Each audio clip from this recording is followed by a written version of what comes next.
રામદેવજી મિત્રો, સામે રામાપીરનું મંદિર છે। આજે હું તમને રામાપીરના મંદિરના દર્શન કરાવું। થરાદની અંદર આવેલું છે। તમે અમારી સાથે વિડીયોમાં જોડાયેલા રહો। તમને પૂરું મંદિર બતાવું, કેટલા મંદિર છે, કોણ પૂજારી છે અને કોણ પૂજા કરે છે, હાલ એ બધું તમને બતાવું। ચલો।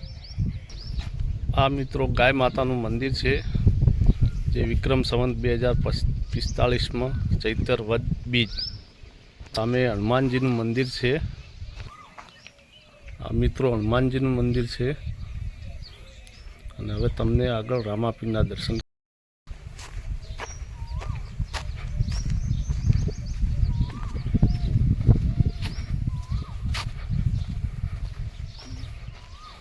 તો આ મિત્રો રામાપીરનું મંદિર છે। સામે બેઠા એ પૂજારીજી છે। એક આ બીજું પણ મંદિર છે, ઉપર પણ મંદિર છે। તમને ચલો રામાપીરજીના દર્શન કરાવીએ।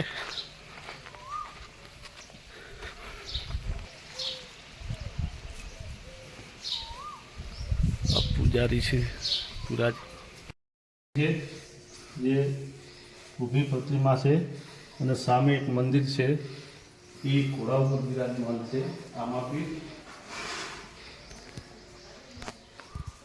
મિત્રો આ જગ્યાએ રામાપીર ઘોડેસવાર છે અને બીજું તમને મંદિર બતાવી ઊભી મૂર્તિ હતી, આ ઘોડા સાથે છે। હવે તમને આગળ બીજું પણ બતાવીએ, ચલો।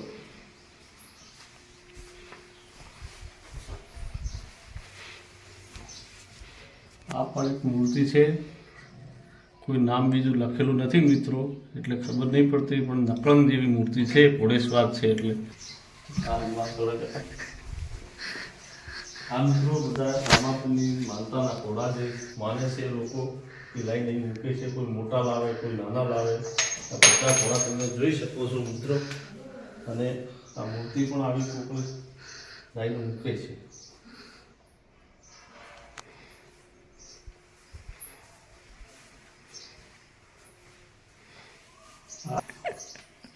આ ડાલીબાઈ છે મિત્રો, ડાલીબાઈની મૂર્તિ। અને એક આ ભોયરું છે મિત્રો, ભોયરું શેઠ બહાર નીકળે છે અને આની અંદર એમ કહે છે કે સાપ રહેશે, એવું બધું રહે છે, એટલે ભોયરાની અંદર જવરાય નહીં। અહીંથી પણ મિત્રો ભોયરું બીજું ઉપર માળ છે, મૂર્તિ છે।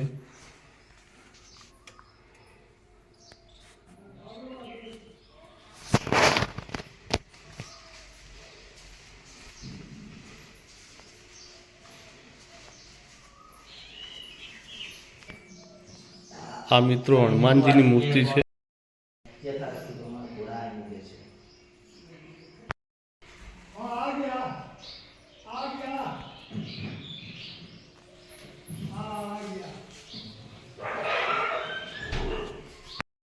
આ મિત્રો હવનકુંડ છે અને સામે બેઠા એ પૂજારીજી છે, જેમનું નામ જેઠા બાપુ છે। અને મિત્રો આપણે ઉપર જઈએ, ઉપર પણ એક મંદિર છે, એ મંદિરના પણ તમને દર્શન કરાવીએ, તો તમે વિડીયોમાં બન્યા રહો। સામે સૂરજ તો છે જ, સૂરજ આથમવા આવ્યો છે, સન પોઈન્ટ કહેવાય છે। અને મિત્રો વિષ્ણુ ભગવાનનું મંદિર છે ઉપરલા માળે, જે તમને દર્શન કરાવું। વિષ્ણુજી અને લક્ષ્મીજીની મૂર્તિ છે। હવનકુંડ મિત્રો બીજું મંદિર નીચે છે, અહીંયા આપણે હવે જઈએ। આ બાજુ પણ નાના મંદિરો છે બીજા, ત્યાં જઈએ ને આપણે આ ચિરાગભાઈ છે ભેગા, અમે બે ભાઈ આવ્યા છે, પોતે પણ વિડીયો બનાવે છે ને હું પણ વિડીયો બનાવું છું। એમની ચેનલનું નામ લેવું, એમની ચેનલનું નામ ચિરાગ ગોહિલ વ્લોગ છે, મારી ચેનલનું નામ દરજી ફેમિલી વ્લોગ છે, એટલે બે ચેનલમાં આવશે, તમે બેમાં જો। આ મિત્રો સાંજનો સમય થઈ ગયો છે, એટલે તમે આ રોનક જોઈ શકો છો। અને આ સૂરજ પણ દેખો આથમવા આવ્યો છે। હવે આપણે પાછા નીચે જઈએ અને બીજા નાના નાના મંદિર તમને બતાવીએ। આ બધું ઉપરલા માળે મંદિર હતું વિષ્ણુજીનું, હવે આ નીચે છે નાની ડેરીઓ, એમના પણ તમને દર્શન કરાવી દઈએ. અને એક સામે જે મેન રામાપીરજી મળ્યા હતા તે સ્થાન અહીંયા છે, હું તમને તે પણ બતાવી દઉં. ચલો, સંતની સમાધિ છે, પુત્રો છે પંખીઓને દાણા નાખવા માટે. હવે ચલો બીજું મંદિર બતાવી. સામે બીજું સમાધિ છે મિત્રો, એ સમાધિ પણ આપણને દર્શન કરાવી દઈએ.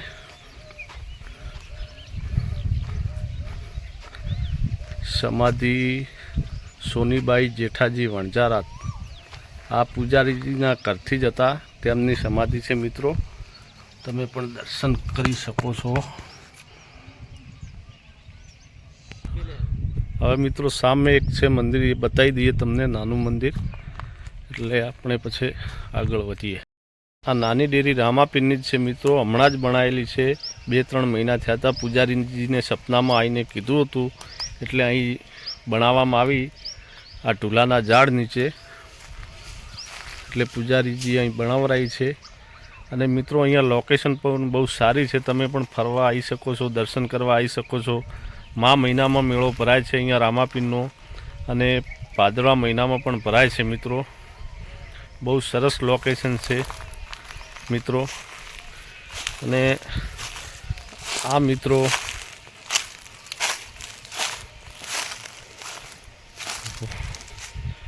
વાવ જેવું કંઈક દેખાય છે, પણ શું છે એ આપણને હકીકત ખબર નથી. તમે જોઈ શકો છો, તમને ખબર પડતી હોય તો આને શું કહેવાય તમે કહી શકો છો, પણ આપણને પાક્કી ખબર નથી. મને નામ આનું આવડતું નથી, મને તો ટાંકી છે એવી ખબર પડે છે પાણીની. તમે કંઈ બીજું કહેતા હો તો કહી શકો છો વિડીયાની અંદર. મિત્રો સામે કૂવો છે, અને કૂવાનું પાણી મીઠું છે. આટલામાં બધે ખારું પાણી છે, પણ અહીંયા મીઠું છે. અને ઘણા લોકોએ એવું કૂવો માપવાનો પ્રયત્ન કર્યો તો એમને પાણી ખારું જ મળ્યું છે. અને પછી પાછા મંદિરમાં જઈને પીવે તો પાણી મીઠું હતું. પણ આ કૂવો તમે જોઈ શકો છો મિત્રો, કેટલો ઊંડો હશે એ તો મને પણ ખબર નથી. અંદર પાણી પણ પડ્યું જ છે. અને કોઈ માપવા માટે અહીં કહેવાય છે 4-5 માણસોએ માપ્યું હતું દોરડું નાખીને, પણ કૂવાનું કોઈ માપ મળ્યું નહોતું. અને પછી પાણી કાઢીને પીધું હતું તો ખારું લાગ્યું હતું. અને પછી મંદિરે જઈને પાણી પીધું હતું તો પાણી એનું જ પાણી કૂવાનું હતું, તો મીઠું લાગ્યું હતું. તો પૂજારીજીને પૂછ્યું હતું કે કૂવાનું પાણી કેમ ખારું છે ને અહીં કેમ મીઠું છે? તો પૂજારીજીએ કીધું હતું એનું એ જ પાણી છે મિત્રો. તો પછી આ ખારું કેમ? તમે કંઈક કર્યું હશે, તેમ પરીક્ષા લીધી હશે એટલે તમને ખારું પાણી મળ્યું મિત્રો. બાકી ખારું પાણી નથી, મીઠું જ છે. પણ અત્યારે આ કૂવાનું પાણી નથી વાપરતા, બીજી લાઈન લીધેલી છે, ત્યાંથી પાણી આવે છે અને એ જ ચાલે છે. માતાનું મંદિર છે અહીંયા, એ એમના પણ તમને દર્શન કરાવી દઈએ. જય હિંગળાજમાં. પ્રતિષ્ઠા વિક્રમ સંવત 2071 માગસર સુદ 11 મંગળવાર, તારીખ 2/12/2014 રોજ કરવામાં આવી હતી પ્રતિષ્ઠા મિત્રો. અને આ મા હિંગળાજના તમે દર્શન કરી શકો છો મિત્રો. અહીંયા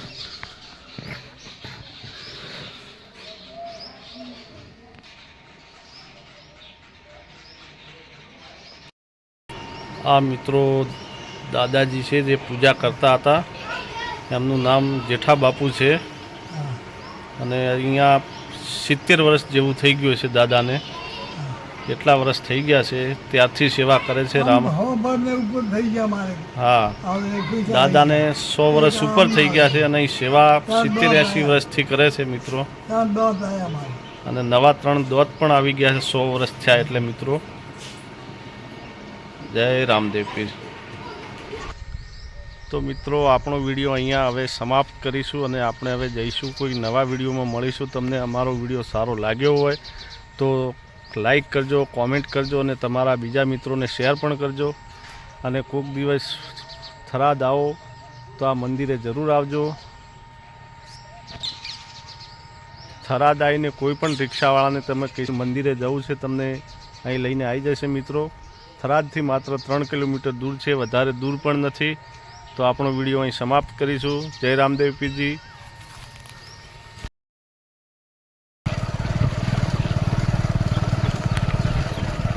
ये बंद कर चालू है।